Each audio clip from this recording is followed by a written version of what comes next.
Hello दोस्तों, राधे राधे, जय श्री कृष्णा। कैसे हो आप सभी? मैं रूबी आपके अपने यूट्यूब चैनल में आप सभी का स्वागत करती हूँ। तो दोस्तों, आज ये पार्ट 2 वाला वीडियो है। तो इसको मैं जो बातें मैंने कल की वीडियो में अधूरी छोड़ दी ना, आप लोगों की कमेंट आ रहे हैं कि दीदी आप हमेशा ना अधूरी बातें बताते हो। तो ब्लॉग तो हमेशा शेयर करते रहते हैं, पर कोशिश रहती है ना कि बीच में कभी कभी आप लोगों से बातें भी किया करें, ताकि आप लोगों की कमेंट का जवाब हम दे सके। तो मैंने ये बताया था ना कल की वीडियो में, थोड़ी सी क्लिप में इमोशनल हो गई थी। जो 2024 है ना, उसने हमें बहुत सताया है, बहुत सताया है। यूं तो मैं थोड़ा बहुत, सब लोग बीमार पड़ते हैं, कभी सर्दी, कभी खांसी, कभी बुखार।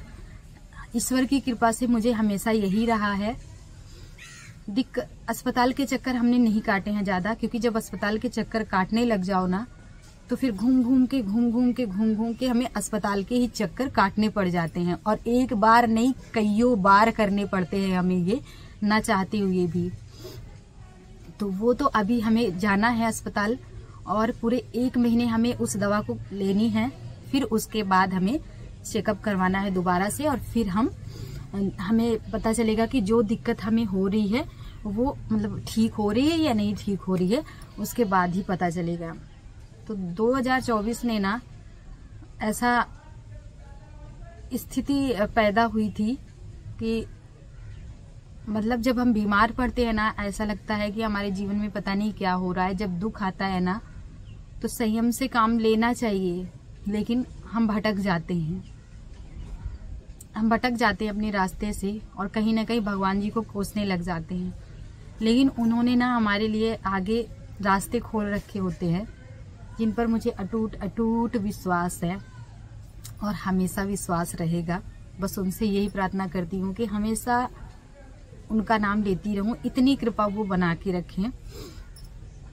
तो ये बोल रही थी ना दोस्तों, जब मेरे हस्बैंड घर छोड़कर चले गए थे, घर पे नहीं थे, एक तरह से बोलूं तो घर छोड़ के ही गए थे। एक तरह से उनकी मजबूरी थी। अभी फिर से मैं इस बात को दोहरा दे रही हूँ। नहीं, कुछ कमेंट ऐसे आएंगे कि आप ना सही बात नहीं बताती हो, पति भाग गया था, भगोड़ा पति। बहुत सारे कमेंट भी मैंने फेस किए, लेकिन कभी मैंने इन कमेंटों पे ना ध्यान दिया है, और ना ही मैंने रिप्लाई करना सही समझा है। जब ये घर छोड़कर भागे थे, हट गए थे घर से, तो बच्चे बहुत तड़पे थे, बहुत ज्यादा। क्योंकि दोस्तों, मेरी शादी को ना 14 साल हो जाएंगे अप्रैल में पूरे। इनके बिना हम लोग कभी भी नहीं रहे हैं, कभी भी इनके बिना हम लोग नहीं रहे हैं। मेरे चारों बच्चे बहुत तड़प रहे थे, सब बेटियां तड़प रही थी। मेरी मानसी को ऐसा था ना, इसके पापा जब भी कहीं जाते रात में, तो ये क्या करती थी, घर को अंदर से लॉक कर लिया करती थी। इनकी आदत है कि हमेशा ना रात को निकलते थे कहीं नहीं कहीं काम से, या फिर कहीं शादी ब्याह में, या फिर कहीं दूर रिलेशन में, तो रात रुकते थे और सुबह अपने घर आ जाया करते थे। तो मानसी जब भी उसे पता चलता ना कि पापा आज रात को जाने वाले हैं कहीं, तो घर को अंदर से लॉक करके चाबी छुपा लिया करती थी। यहाँ तक कि मुझे भी नहीं बताया करती थी।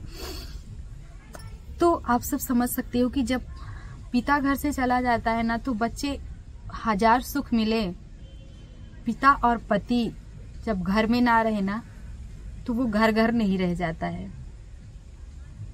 वो कोई रौनक नहीं रह जाती घर में। ना वो रौनक, ना वो चहक बच्चों के चेहरे पे दिखती है, और ना वो चहक पत्नी के चेहरे पे दिखती है, फिर वो कोई भी हो। और जब आदत लगी रहे, लत लगी रहे साथ में रहने की, तो फिर दिक्कत और बढ़ जाती है। तो ऐसा था ना कि मानसी बहुत रोया करती थी, और मैं जब भी उदास होती थी ना, रोती थी चारपाई पे, कहीं भी छुपके में रोती थी हमेशा। इन लोगों के सामने मैं कभी नहीं रोई हूँ, छुप के रोई हूँ। जब भी मैं छुप के रोने लगी ना, और जैसे ही मुझे पता चले कि कदमों की आहट सुनाई दे कि कोई आ रहा है मेरा बच्चा, मैं जल्दी से अपने आंसू वगैरह ऐसे पोंछ के एकदम दिख जाती थी, सही मतलब दिखने लगती थी कि इन्हें ये एहसास हो कि मम्मी लेटी हुई है। लेकिन नहीं, बच्चे हैं, वो अच्छे से अपनी बातें हमारे सामने नहीं रख सकते, उदाहरण नहीं दे सकते, लेकिन वो समझते हैं कि मम्मी को क्या हुआ है। फिर मेरी आंखें देख के वो लोग पता चल जाता था, मम्मी आप रो रही हो? मैं बोली नहीं। फिर आप क्या कर रही हो? मैं बोल रही लेटी हूँ।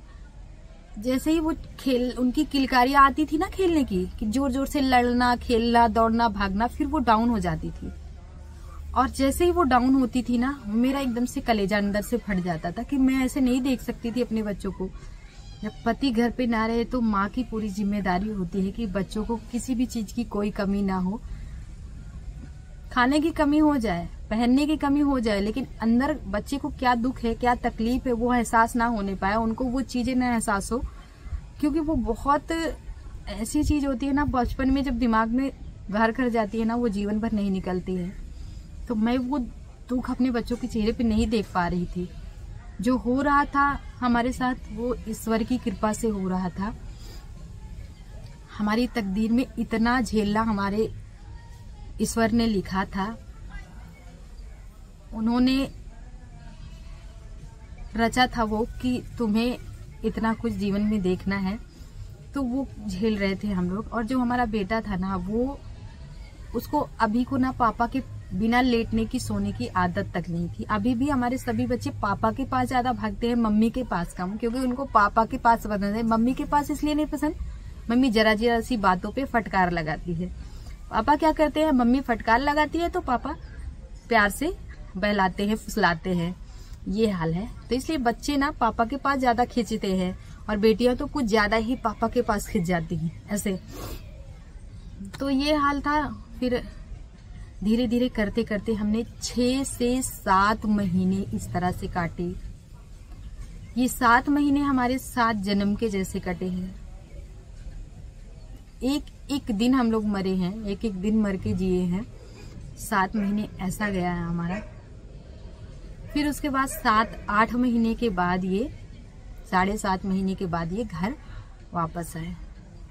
जब ये नहीं थे ना, तो बेटियों का बिल्कुल मन नहीं लग रहा था। उधर मम्मी पापा का, मेरा मायके जल्दी जल्दी आना जाना था, मायके वालों का यहाँ जल्दी जल्दी आना जाना था। सब कुछ मुझे इन लोगों ने पूरा किया, कभी भी मुझे किसी चीज की कमी नहीं होने दी। उनकी कोशिश यही थी कि किसी चीज की कमी ना हो, पर हर चीज रहता है, हर चीज भरा जरा है घर में, किसी चीज की भी कमी नहीं है। लेकिन वो कमी कैसे कोई पूरा कर पाए, या फिर माँ बाप की कोशिश यही रहती है कि बच्चों को, उनकी बेटी को किसी चीज की कमी ना हो, हर तरह की बातें करना कि हम खुश रहें। मुझे भी उनके सामने दिखाना अपने आप को कि मैं खुश हूँ, हंस रही हूँ, बोल रही हूँ। कभी मैं उनके सामने खुल के रोई नहीं हूँ, ना मैंने कभी किसी से शिकायत की, ना मैंने मेरे मायके वालों से कभी शिकायत की, ना मेरे ससुराल वालों से मैंने कभी शिकायत नहीं की कि मेरे साथ ये क्या हो रहा है, इसकी जिम्मेदार कौन है। सारा कुछ अच्छे से कटा। पापा ने जी जान लगा दी अपनी, और भाइयों ने भी कोई कसर नहीं छोड़ी। भाई का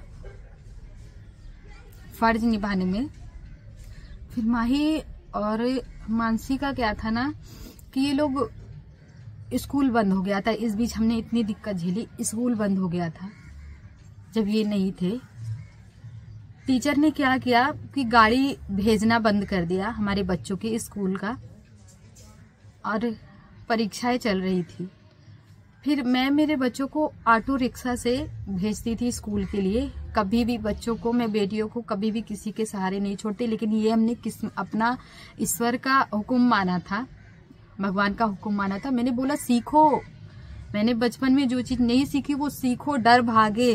मैं ये चाहती थी कि इनके दिमाग से डर भागे, इसलिए मैंने उनके ऊपर भरोसा करके, इतना कोहरा, घना कोहरा, इंसान भी नहीं दिख रहा था सामने से, मैंने इनको ऑटो रिक्शा से भेजा। वो भी चालू ऑटो रिक्शा से, चौराहे पे बिठा के। ब्लॉग 1-2 दिन रिकॉर्ड किया है, शायद किसी ने नहीं देखा होगा।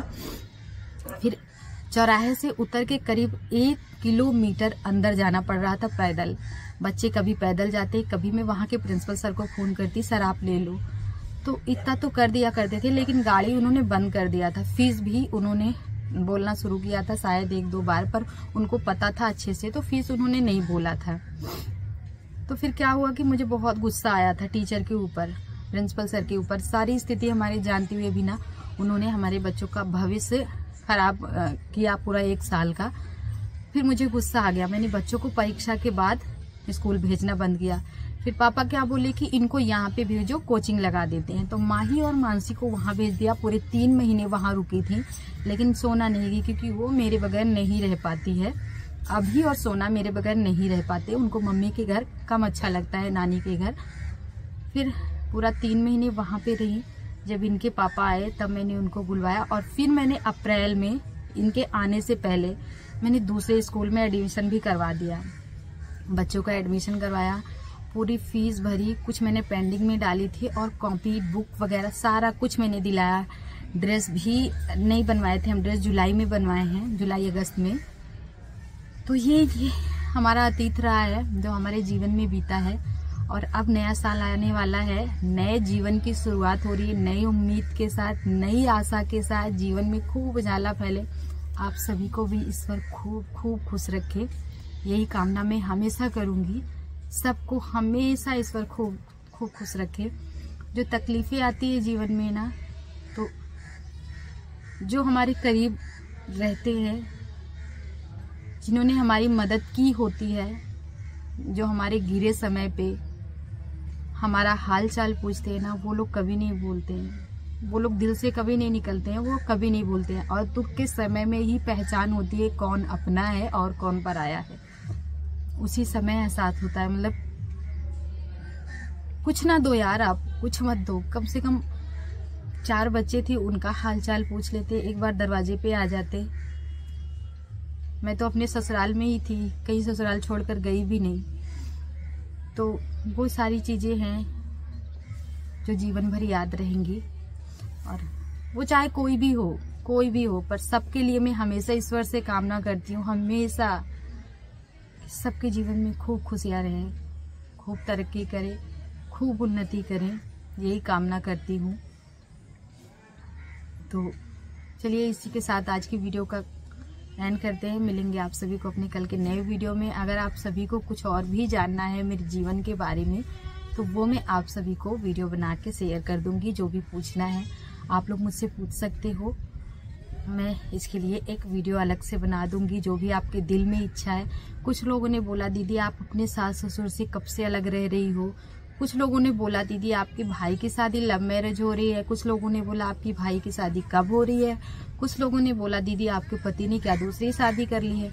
तो मैं इन सारे कमेंटों का मैंने रिप्लाई तो नहीं किया है, लेकिन अगर आप लोग पूछोगे, इसके अलावा बहुत सारे क्वेश्चन है जो आप सभी पूछ सकते हो, तो वो मैं वीडियो में बता दूंगी आप सभी को। कुछ लोगों ने ये भी बोला आप यूट्यूब से जुड़े अर्निंग के बारे में कुछ बताइए, ताकि हम मोटिवेट हो सके। तो बस कामना कीजिए कि मैं स्वस्थ रहूं, एक के बाद एक वीडियो आपको दिखाती रहूंगी।